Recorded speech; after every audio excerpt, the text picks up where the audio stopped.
మంది అయితే ముస్లిం ఆడబిడ్డలు ఉన్నారో ఆడబిడ్డ హక్కులు కాపాడడంలో అనేక ప్రభుత్వాలు కూడా నిర్లక్ష్యం వహించాయి. మరి ఈరోజు 3 మాటలతో ఇంటి నుంచి బయటికి పంపించి గెంటి వేసేటువంటి సాంప్రదాయము ఈ దేశంలో ఉండేది.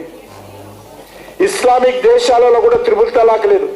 ఇస్లాం ఆధారంగా వ్యవహారం నడిపే దేశాలలో కూడా త్రిపుల్ తలాక్ లేదు. సెక్యులర్ కంట్రీ అనేటువంటి మన దేశంలో మరి ఈ దేశంలో త్రిపుల్ తలాక్ పేరుతోటి ఆడబిడ్డలకు అన్యాయం చేస్తూ ఉంటే ఏ పార్టీ కూడా మాట్లాడే ధైర్యం చేయలేదు, ఏ ప్రధాని కూడా ఆలోచన చేయలేదు. కానీ సుప్రీంకోర్టు చెప్పినా కూడా సుప్రీంకోర్టు తీర్పిచ్చింది త్రిపుల్ తలాక్ వ్యతిరేకంగా మీరు చట్టం చేయాలంటే ఆ రోజు మరి ప్రభుత్వాలు ఏవి కూడా భయపడ్డాయి. కానీ నరేంద్ర మోడీ గారి నాయకత్వంలో ఈరోజు త్రిపుల్ తలాక్ సంబంధించినటువంటి చట్టం రద్దు చేసి విధానాన్ని రద్దు చేసి మహిళలకు హక్కులు కల్పించినటువంటి వ్యక్తి ఎవరంటే ఈరోజు భారత ప్రధానమంత్రి నరేంద్ర మోడీ గారు. అందుకే ఈరోజు మనము బేటీ బచావ్ బేటీ పడావ్ ఇదేదో ఒక నినాదం కాదు, ఈ సమాజాన్ని రక్షించడం కోసం సమాజానికి దిశా నిర్దేశం ఇవ్వడం కోసం రూపకల్పన చేసినటువంటి విషయం. అది బేటీ బచావ్ బేటీ పడావ్ కానీ స్వచ్ఛ భారత్ కార్యక్రమం కానీ లేకపోతే సెల్ఫ్ హెల్ప్ గ్రూప్ సంబంధించినటువంటి చాలా పెద్ద కార్యక్రమం. ఈ దేశంలో గ్రామీణ ప్రాంతాల్లో ఉన్నటువంటి నిరక్షరాస్యులైనటువంటి ఆడబిడ్డలు ఉన్నారు, గ్రామీణ ప్రాంతాల్లో పేద కుటుంబాలకు సంబంధించినటువంటి ఆడబిడ్డలు ఉన్నారు. వాళ్ళందరినీ కూడా ఈరోజు ఈ సమాజం గురించి ఆలోచన చేసేటువంటి కార్యక్రమంలో భాగంగా అటల్ బిహారీ వాజ్పేయి గారు ఉన్నప్పుడు ఈ దేశంలో సెల్ఫ్ హెల్ప్ గ్రూప్స్ అనేటువంటి కార్యక్రమం తీసుకురావడం జరిగింది. ఈరోజు అత్యధికమైనటువంటి సెల్ఫ్ హెల్ప్ గ్రూప్స్ ప్రపంచంలో ఎక్కడున్నాయంటే ఈరోజు నరేంద్ర మోడీ గారి నాయకత్వంలో భారతదేశంలో గ్రామీణ ప్రాంతాల్లో ఉన్నటువంటి మహిళలను నిర్మాణం చేస్తున్నటువంటి విషయాన్ని సందర్భంగా మనం చేస్తున్నాం. మెటర్నిటీ లీవ్స్ ప్రసూతి సెలవులు ఈరోజు 26 వారాలు 26 వారాలకు పొడిగించినటువంటి ఘనత నరేంద్ర మోడీ గారికి. ఈ రకంగా అనేక ఒక్కటి కాదు, ఇంతకుముందు పెద్దలు నాకు ముందు మాట్లాడినటువంటి వాళ్ళు స్టార్టప్ కంపెనీస్ నరేంద్ర మోడీ గారు వచ్చిన తర్వాత స్టార్టప్ కంపెనీస్ అత్యధికమైనటువంటి సంఖ్యలో ఆడబిడ్డలు ఈరోజు స్టార్టప్ కంపెనీలు పెడతా ఉన్నారు. అంతేకాదు ఈరోజు మనము ఐటీ చూస్తే హైదరాబాద్లోనే మనం ఐటీకి వెళ్తే మెజారిటీ ఐటీ ప్రొఫెషనల్స్ ఎవరంటే ఈరోజు ఆడబిడ్డలు. నెలకు 3 లక్షలు 4 లక్షలు 5 లక్షలు 10 లక్షలు కూడా జీతం పొందుతూ ఈరోజు ఐటీ రంగంలో రాణిస్తున్నటువంటి ఆడబిడ్డలు ఎవరంటే ఈరోజు మన హైదరాబాద్లో మనకు కనిపిస్తారు ఐటీ. కాబట్టి ఈ రంగం ఆ రంగం కాదు, ఏ రంగంలో తీసుకున్నా కూడా మహిళలు కీలక పాత్ర పోషిస్తున్నారు. అందుకే మనకు తెలుసు నరేంద్ర మోడీ గారు ఇంతకుముందు చాలా మంది చెప్పారు, చాలా సంవత్సరాల నుంచి రాజ్యాంగం రూపకల్పన చేసినప్పుడే చర్చ వచ్చింది మహిళలకు చట్టసభలో రిజర్వేషన్ ఉండాలని. కానీ అనేక కారణాల కారణంగా రాజ్యాంగంలో రూపకల్పన చేయలేకపోయారు. ఆ తర్వాత అనేక సార్లు చర్చ జరిగింది, పార్లమెంటులో చర్చ జరిగింది, శాసనసభలలో చర్చ జరిగింది, పార్లమెంటులో మహిళా రిజర్వేషన్ బిల్లులు కూడా ఇంట్రడ్యూస్ చేశారు. పేరుకు మాత్రం ఇంట్రడ్యూస్ చేశారు తప్ప ఆ బిల్లుని ఎక్కడ కూడా పాస్ చేయలేదు. ఈరోజు నరేంద్ర మోడీ గారి నాయకత్వంలో ఢిల్లీలో నూతన పార్లమెంట్ భవన నిర్మాణం చేయడం జరిగింది. నూతన పార్లమెంట్ భవన్ నిర్మాణం చేసిన తర్వాత ఆ న్యూ పార్లమెంట్ హౌస్ లో మొట్టమొదటి చట్టం ఏదంటే మహిళలకు 33% రిజర్వేషన్ ఇచ్చేటువంటి చట్టం. మన తెలంగాణలో కూడా 40 సీట్లు 40 మంది ఎమ్మెల్యేలు ఈరోజు మన తెలంగాణలో కూడా వాళ్ళకి వస్తాయి ఇప్పుడు ఉన్నటువంటి లెక్క ప్రకారం. పార్లమెంటులో కూడా మరి మీకు అందరికీ తెలుసు మరి 200 మంది పార్లమెంట్ సభ్యులు మహిళలు వస్తారు. ఈరోజు దేశంలో మహిళా రిజర్వేషన్ రాకముందే ఈరోజు కేంద్ర ప్రభుత్వంలో అత్యధికమైనటువంటి కేంద్ర మంత్రులు ఈరోజు మొదటిసారి నరేంద్ర మోడీ గారి నాయకత్వంలో పనిచేస్తూ ఉన్నారు. ఈరోజు అత్యధికమైనటువంటి ఎంపీలు కానీ అత్యధికమైనటువంటి ఎమ్మెల్యేలు కానీ అత్యధికమైనటువంటి రాజ్యసభ సభ్యులు కానీ ఏ పార్టీలో ఉన్నారంటే భారతీయ జనతా పార్టీలో ఉన్నారు. అత్యధికమైనటువంటి జిల్లా పరిషత్ చైర్మన్లు మహిళలు భారతీయ జనతా పార్టీలో ఉన్నారు. అత్యధికమైనటువంటి మేయర్స్ భారతీయ జనతా పార్టీలో ఉన్నారు. అత్యధికమైనటువంటి మున్సిపల్ చైర్మన్స్ భారతీయ జనతా పార్టీలో ఉన్నారు. అత్యధికమైనటువంటి మహిళా ఎమ్మెల్యేలు ఈరోజు దేశంలో భారతీయ జనతా పార్టీలో ఉన్నారు. కాబట్టి మనకు రిజర్వేషన్ రాకముందే ఈరోజు భారతీయ జనతా పార్టీ అన్ని రంగాలలో ప్రోత్సహిస్తుంది. తప్పకుండా తెలంగాణలో కూడా రానున్న రోజుల్లో మహిళలు కీలక పాత్ర పోషించాలి. దురదృష్టం ఏంటంటే 2014లో మనకు తెలంగాణ వచ్చింది. 2014 నుంచి 2019 5 సంవత్సరాల పాటు మన తొలి తెలంగాణలో ఏర్పడినటువంటి ప్రభుత్వంలో మహిళా మంత్రి లేకుండా ఇక్కడ టిఆర్ఎస్ ప్రభుత్వం ఆ రోజు పరిపాలన చేసింది. ఇది మహిళలను అవమానం చేయడమే, మహిళలను నిర్లక్ష్యం చేయడమే. మహిళా ఎమ్మెల్యేలు ఉన్నప్పటికీ కూడా ఒక్క మంత్రి లేకుండా ఆ రోజు కేసీఆర్ 5 సంవత్సరాల పాటు పరిపాలన చేశాడు. ఇది మహిళలందరూ కూడా ఆలోచన చేయాల్సిన అంశం.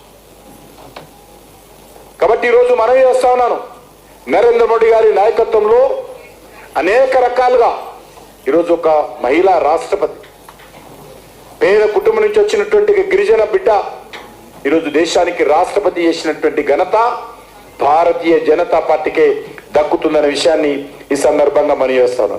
అందుకే ఈరోజు మనం అందరం కూడా మన పెద్దలు స్వామి వివేకానంద కానీ, డాక్టర్ బాబాసాహెబ్ అంబేద్కర్ కానీ, జ్యోతిరావు పూలే కానీ ఏ రకంగా మహిళల సాధికారత విషయంలో వాళ్ళు తెలియజేశారు మనకు తెలుసు.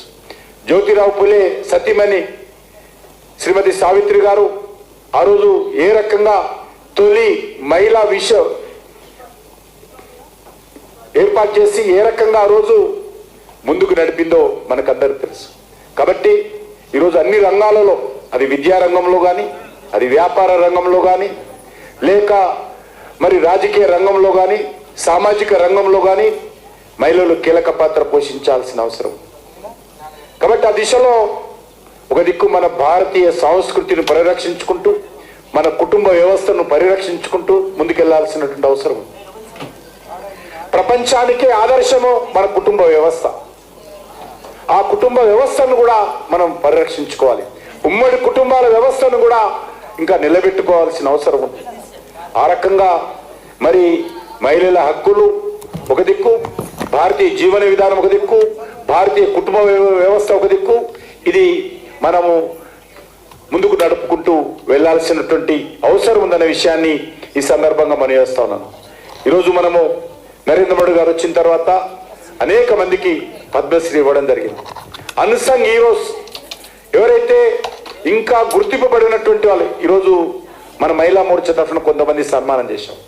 ఆ రకంగా నరేంద్ర మోడీ గారు ఎవరికి నిర్లక్ష్యానికి గురిబారినటువంటి, సమాజానికి దేశానికి సేవ చేస్తున్నటువంటి అనేక మందికి పద్మశ్రీ అవార్డ్స్ ఇచ్చి మహిళలను సమాజం ముందు గౌరవప్రదమైనటువంటి స్థానంలో ఒక ఆదర్శంగా నిలబెడుతున్నటువంటి పరిస్థితి కూడా మనం చూస్తూ ఉన్నాం.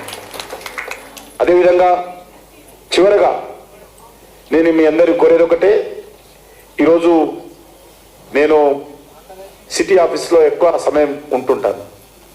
మార్నింగ్ వస్తారు మహిళా మోర్చా వాళ్ళు, ఈవినింగ్ సమావేశం ప్రారంభమవుతుంది. చాలామంది ఉన్నారు మన సికింద్రాబాద్లో కూడా, కొంతమంది 9 అవుతుంది, అలాగ అసలు లెక్కనే ఉండదు. 10 అవుతుంది, 11 అవుతుంది.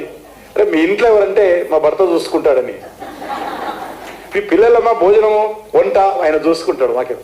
ఆ రకంగా ఈరోజు ఎంతో కమిట్మెంట్తో భారతీయ జనతా పార్టీ యొక్క సిద్ధాంతాన్ని నమ్మి, భారతీయ జనతా పార్టీ ద్వారానే ఈ దేశంలో నిజమైనటువంటి మార్పు వస్తుందని, భారతీయ జనతా పార్టీ ద్వారానే భారతదేశం విశ్వగురు స్థానంలో వెళ్తుందని, భారతీయ జనతా పార్టీ ద్వారానే భారతీయ సంస్కృతి, భారతీయ జీవన విధానం పరిరక్షింపబడుతుందని మనస వాచ నమ్మి ఈరోజు దేశంలో కోట్లాది మంది మహిళలు భారతీయ జనతా పార్టీలో చేరి భారతీయ జనతా పార్టీ జెండా కింద పనిచేస్తున్నటువంటి మహిళలందరూ కూడా నేను ఈ సందర్భంగా శిరస్సు వంచి నమస్కరిస్తున్నాను.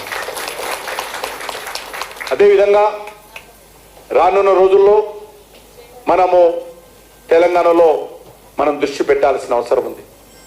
తెలంగాణలో ఉన్నటువంటి ఆ రోజు ఉద్యమం జరుగుతున్నప్పుడు 10th క్లాస్లో ఉన్నటువంటి ఆడబిడ్డలు కానీ, లేకపోతే ఇంటర్మీడియట్లో ఉన్నటువంటి ఆడబిడ్డలు కానీ, డిగ్రీ చదువుతున్నటువంటి ఆడబిడ్డలు కానీ, ఇంట్లో ఉన్నటువంటి మరి సోదరిమణులు కానీ అందరూ కూడా అన్నీ వదిలేసి ఆ రోజు కాలికి గజ్జగట్టి మండు టెండలో ఏ రకంగా ఆ రోజు ఉద్యమంలో పాల్గొన్నారో నాకు తెలుసు. నేను 26 రోజులు తెలంగాణ పోరు యాత్ర చేస్తే కాలేజ్ అమ్మాయిలు పాటలు పాడుతూ మరి 26 రోజుల తర్వాత వాళ్ళని చూస్తే వాళ్ళ ముఖాలు ఎవరు గుర్తుపట్టారు? అంత ఎండలో వాళ్ళందరూ తిరిగి పనిచేశారు. అటువంటి ఉద్యమ చరిత్రతో ఏర్పడినటువంటి ఈ తెలంగాణ రాష్ట్రంలో ఈరోజు మరి అనుకున్నటువంటి తెలంగాణ ప్రజల ఆకాంక్షలకు అనుగుణంగా ఉండేటువంటి ప్రభుత్వం ఈరోజు తెలంగాణలో పనిచేయడం. గతంలో కేసీఆర్ పరిపాలన మనం చూసాం. ఇంతకుముందు ఉదాహరణ చెప్పాను. 5 సంవత్సరాల్లో మహిళా మంత్రి అయినటువంటి ప్రభుత్వం నడిపారు. అధ్యక్ష, నేను ఈరోజు కాంగ్రెస్ పార్టీ ప్రభుత్వం వచ్చి 14-15 నెలలు కావస్తుంది. ఈ ప్రభుత్వం కూడా కేసీఆర్ లోగానే ఈ ప్రభుత్వం కూడా బీఆర్ఎస్ లాగానే పరిపాలన చేస్తారు. ఈరోజు ఆయన మీకు ఫ్రీ బస్ ఇచ్చాను, మీరు బస్సులో తిరుగుతూ మీరు మొత్తం నెలకి 25,000 వచ్చింది అనుకోండి, నిరుద్యోగ సమస్య పరిష్కారం అయిపోయింది అనుకోండి, బస్సులో కూర్చొని కలలు కనండి, ఉచిత బస్సులో తిరుగుతూ మీరు కలలు కండి నాకు ఉద్యోగం వచ్చినట్టు, ఉచిత బస్సులో తిరుగుతూ ఈరోజు మరి మనందరూ కూడా జాబ్ క్యాలెండర్ అమలు చేస్తున్నట్టుగా అనుకోండి, ఉచిత బస్సులో తిరుగుతూ ఇదే స్కూటీ అనుకోండి అని చెప్పి ఈరోజు అమ్మాయిలకు చెప్తాను నేను. కాబట్టి తెలంగాణలో ఉన్నటువంటి కాంగ్రెస్ పార్టీ ప్రభుత్వము ఈరోజు అన్ని రంగాలలో వైఫల్యించింది. కేంద్ర మంత్రి వర్యులు తెలంగాణ ప్రజల ఆకాంక్షలను ఈరోజు నిర్లక్ష్యం చేస్తున్నటువంటి పరిస్థితి ఉన్నది 2 పార్టీలు కూడా. అందుకే రానున్న రోజుల్లో తెలంగాణలో ఈరోజు డబుల్ ఇంజన్ సర్కార్ రావాల్సినటువంటి అవసరం ఉంది. నరేంద్ర మోడీ గారి నాయకత్వంలో ఈరోజు తెలంగాణలో కూడా గతంలో మనం 8 ఎంపీ సీట్లు గెలవడం జరిగింది. 37% ఓట్లు పోలింగ్ బూత్కి వెళ్ళినటువంటి 100 మందిలో భారతీయ జనతా పార్టీకి 37 మంది ఓట్లేశారు. ఈ దేశంలో 77 ఈ రాష్ట్రంలో తెలంగాణలో 77 లక్షల మంది ప్రజలు భారతీయ జనతా పార్టీని ఆశీర్వదించారు. కొన్ని జిల్లాలలో అయితే మోర్ దెన్ 50% మనకు ఓటింగ్ పర్సెంటేజీ ఆ పార్లమెంట్ ఎలక్షన్స్ లో వచ్చింది. రానున్న రోజుల్లో మనం చూసాం, నిన్న మొన్న పట్టభద్రులకు సంబంధించినటువంటి 3 స్థానాలు జరిగితే 3 స్థానాల్లో 2 స్థానాలు భారతీయ జనతా పార్టీ నిలబెట్టుకోవడం జరిగింది. ముఖ్యంగా ఎవరైతే మహిళా ఉపాధ్యాయులు ఉంటారో, ఎవరైతే మహిళా పట్టభద్రులు ఉన్నారో, సర్వేలలో 90% మహిళా టీచర్స్ భారతీయ జనతా పార్టీ ఓటేయడం జరిగింది. మహిళా 90% పట్టభద్రులైనటువంటి మహిళలు, మహిళా ఉద్యోగస్తులు ఎవరైతే ఉన్నారో, ఎవరైతే గ్రాడ్యుయేట్స్ పాస్ అయినటువంటి డిగ్రీ పాస్ అయినటువంటి వాళ్ళు ఓటేస్తారో వాళ్ళందరూ కూడా ఈరోజు 90% భారతీయ జనతా పార్టీ నరేంద్ర మోడీ గారి నాయకత్వానికి మద్దతు ఇచ్చారు ఈ యొక్క ఎమ్మెల్సీ ఎన్నికల్లో కూడా. అందుకే ఈరోజు ఎన్నడూ లేని విధంగా 3 సీట్లలో 2 సీట్లు భారతీయ జనతా పార్టీ గెలుచుకున్నది, 3వ సీట్ ఇండిపెండెంట్ గెలిచింది తప్ప ఇక్కడ ఉన్నటువంటి 2 పార్టీలు కూడా పూర్తిగా వైఫల్యం చెందాయి. అందుకే భవిష్యత్తు ఈరోజు ఈ రాష్ట్రాన్ని కూడా మనం రక్షించుకోవాల్సిన అవసరం ఉంది. అందుకే ఈ రాష్ట్రాన్ని రక్షించుకోవాలంటే మహిళలు సంఘటితం కావాల్సినటువంటి అవసరం ఉంది. ఈ ప్రభుత్వం ఇచ్చినటువంటి హామీల మీద మరి గొంతు ఎత్తాల్సినటువంటి అవసరం ఉంది, పిడికిలి బిగించాల్సిన అవసరం ఉంది. మహిళలకు అనేక రకాల హామీలు ఇచ్చినటువంటి కాంగ్రెస్ పార్టీ, ఆ రోజు సోనియా గాంధీ గారు కానీ, రాహుల్ గాంధీ గారు కానీ, లేకపోతే ఈరోజు ఉన్నటువంటి ముఖ్యమంత్రి రేవంత్ రెడ్డి గారు కానీ ఊరూరులో తిరిగి మహిళలకు అనేక రకాలుగా హామీ ఇచ్చారు. మహిళా డిక్లరేషన్ పేరుతో మహిళలకు హామీ ఇచ్చారు. కానీ ఏది కూడా ఈరోజు అమలు చేసే పరిస్థితి లేదు. అందుకే ఈ అంతర్జాతీయ మహిళా దినోత్సవం సందర్భంగా తెలంగాణలో ఉన్నటువంటి మహిళలందరూ కూడా ఈ యొక్క మహిళా నిర్లక్ష్యం పట్ల, గ్యారంటీల పట్ల, హామీల పట్ల, ఈ ప్రభుత్వం అవలంబిస్తున్నటువంటి నిర్లక్ష్యానికి వ్యతిరేకంగా పిడికిలి బిగించి ఈ ప్రభుత్వాన్ని, కాంగ్రెస్ పార్టీ నాయకులను నిలదీయాల్సినటువంటి అవసరం ఉందని చెప్పి కూడా నేను మనవి చేస్తా ఉన్నాను. ఈరోజు నరేంద్ర మోడీ గారి నాయకత్వంలో తప్పకుండా త్వరలోనే జనాభా సేకరణ, జనగణన జరగబోతా ఉంది. జనగణన అయిన తర్వాత పార్లమెంట్ కాన్స్టిట్యున్సీలు, అసెంబ్లీ కాన్స్టిట్యున్సీల రీఆర్గనైజేషన్ ప్రారంభమవుతుంది. రీఆర్గనైజేషన్ అయినప్పుడు మహిళల రిజర్వేషన్ కూడా వచ్చే శాసనసభ ఎన్నికలకు ముందే, వచ్చే పార్లమెంట్ ఎన్నికలకు ముందే ఈ యొక్క మహిళల రిజర్వేషన్ కూడా ఎమ్మెల్యేలుగా, ఎంపీలుగా దేశంలో చట్టం చేయబోతా ఉన్నాం.